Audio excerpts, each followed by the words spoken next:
या जगामध्ये 3 आंधळे असतात. त्यापैकी आपण पाहू. आज बघा, जगात 3 आंधळे आहेत. यापैकी आपण कोणते आहोत ते पाहूया. आणि आपणा सर्वांना परमेश्वराने पार्थिव देह दिलेला आहे. या देहात जीव व आत्मा आहे. हे आंधळे असतात. बघा, पार्थिव देहामध्ये शरीर, जीव आणि आत्मा असतो. आणि हे तिन्ही पण आंधळे असतात. त्याचे काही उदाहरणं बघा. प्रत्येक मानवांना 3 देह असतात. या 3 देहाचे वेगवेगळे आंधळे असतात बघा. आणि त्याचे उदाहरण पाहू आपण आज.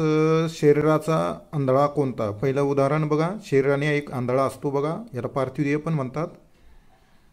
आणि त्याचं उदाहरण बर्तिमय. हा यरिओमधला बर्तिमय आणि त्याला प्रभू येशू ख्रिस्ताने बरं केलेलं आहे बघा, बर्तिमयला. आणि तो शरीराने आंधळा होता. तो यरिओ नगरात आंधळा बर्तिमय होता. तो शरीराने आंधळा होता. प्रभूने त्याला बरे केले असं वचन मार्क 10:46 मध्ये म्हटलेलं आहे बघा. दुसरा एक आंधळा आहे आणि तो आंधळा आहे जीवाचा आंधळा कोणता? त्याविषयीचं काही एक उदाहरण बघू आपण. जीवाने आंधळा असतो. आणि दिमिस्काच्या रस्त्यावर पौलाला परमेश्वराने आंधळे केले होते.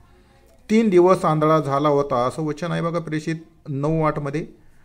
आणि त्यावेळेस तो जमिनीवर पडला, म्हणाला, प्रभू तू कोण आहेस? आणि त्यानंतर तो 3 दिवस आंधळा झालेला आहे बघा.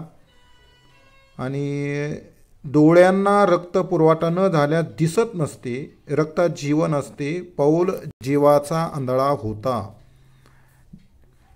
आता तिसरं उदाहरण, आत्म्याचा आंधळा कोणता? आता आत्म्याने पण आंधळा असतो बघा. त्याचं उदाहरण बघू आपण. आणि त्याचं उदाहरण जुन्या करारामध्ये आहे बघा. आरामी सैनिक दिसावे म्हणून सेवकासाठी आलिशाने प्रार्थना केली, तेव्हा सेवकाचे डोळे उघडले. 2 राजे 6:17 मध्ये वचन आहे बघा हे.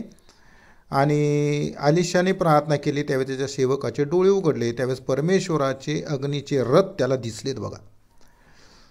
आलिशाच्या सेवकाला अग्नीचे घोडे व रथ दिसत नव्हते, कारण सेवक आत्म्याने आंधळा होता.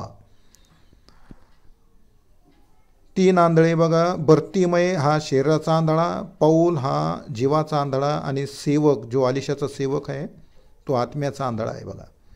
प्रभू येशू ख्रिस्ताने म्हटले, ज्यांना दिसत नाही त्यांना दिसावे म्हणून मी जगात आलो आहे.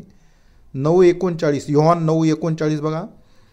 आणि आलिशाच्या सेवकासारखे आम्हाला दिसत नसेल तर प्रभू येशूला सांगा, तो मदत करीन.